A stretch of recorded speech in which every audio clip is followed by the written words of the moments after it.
Ako ste nekim slučajem prespavali zadnjih 5 godina, teško ćete povjerovati kako ovaj auto dolazi iz tvrtke Kia. Od pojave modela Ceed, jedinog auta s apostrofom u imenu, izbacuje automobile koji praktički nemaju veze s onim bezličnim limenim kutijama od prije. Kvalitetno, pouzdano, sposobno i privlačno, tako bi se ukratko mogao opisati ovaj njihov novi sportaž. U trendu definitivno je, jer su danas crossoveri popularniji nego ikad. Imati izgled i imidž terenca, a vozne osobine i potrošnju kao kod običnog kompakta, to su želje prosječnog kupca. Naravno onog koji smije razmišljati o novom autu. Kia Sportage izgledom ispunjava te zahtjeve, i to jako dobro. Moderne, jasne i dosta naglašene linije karoserije daju mu istovremeno robustan, ali suvremen izgled, koji je posebno uspio na prednjem kraju.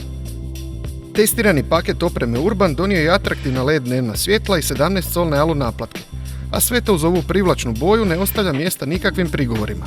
To više ni ne iznenađuje, pogotovo ako znamo kako je već nekoliko godina šef dizajna u Kii Peter Schreier, čovjek koji je zaslužan za neke vrlo uspjele Audije.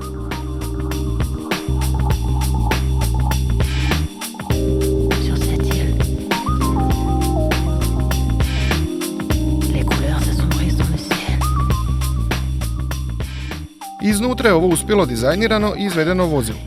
Iako je općeniti dojam malo smireniji u odnosu na vanjštinu, opet je materijalima i kvalitetom izrade na vrlo visokom nivou. Takva je serijska oprema i sve što vam treba za ugodan, čak i luksuzan boravak u autu je tu.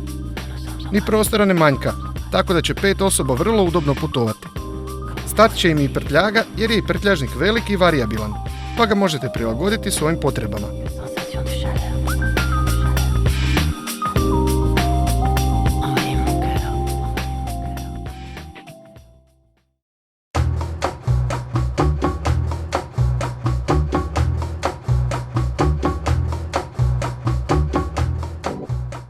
Testirani model pogonio je našem tržištu vjerojatno najprimjereniji motor, a i prijenos. Moderni 1.7 litreni dizel sa 115 konjskih snaga i 260 Nm okretnog momenta u suradnji s prednjim pogonom osigurava sasvim dobre performanse. Deklariranih 12 sekundi od 0 do 100 km/h u praksi prođe jako brzo, a i elastičnost je vrlo dobra.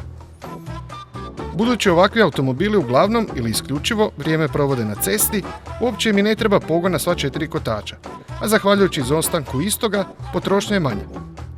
U ovom slučaju iznenađujuće niska. Koliko god se činilo nemogućim, možete se voziti sa samo 5,5 litara na 100 km. Grad i malo oštrija vožnja podići će prosjek prema 7 litara, ali ovo su svakako zavidne brojke. Vozne osobine su usmjerene prema udobnosti i to je u skladu s namjenom, dakle bez zamjerke. Tako je upravljač dosta lagan, a i mijenjač, ali su zato dovoljno precizni.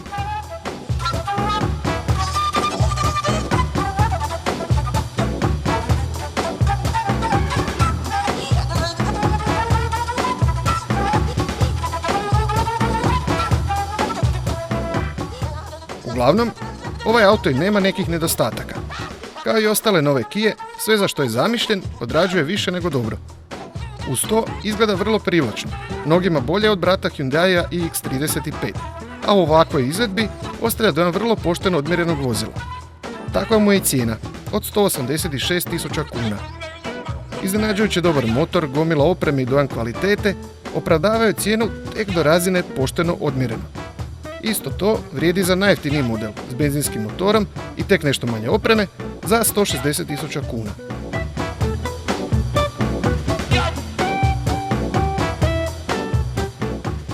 Ali, tu ipak ima jedan ali. Ono što na kraju obara s nogu je jamstvo. Potrudili smo se i detaljno proučili ugovor o jamstvu, a tu leži glavni adut Kije. Naime, osim nekih potrošnih dijelova, kao što su lamela, kočione obloge, akumulatori i žarulje, sve, ali baš sve ostalo, pokriveno je garancijom u trajanju od 7 godina. Da, 7. Ovo je više nego pošteno. Ovo je odlično.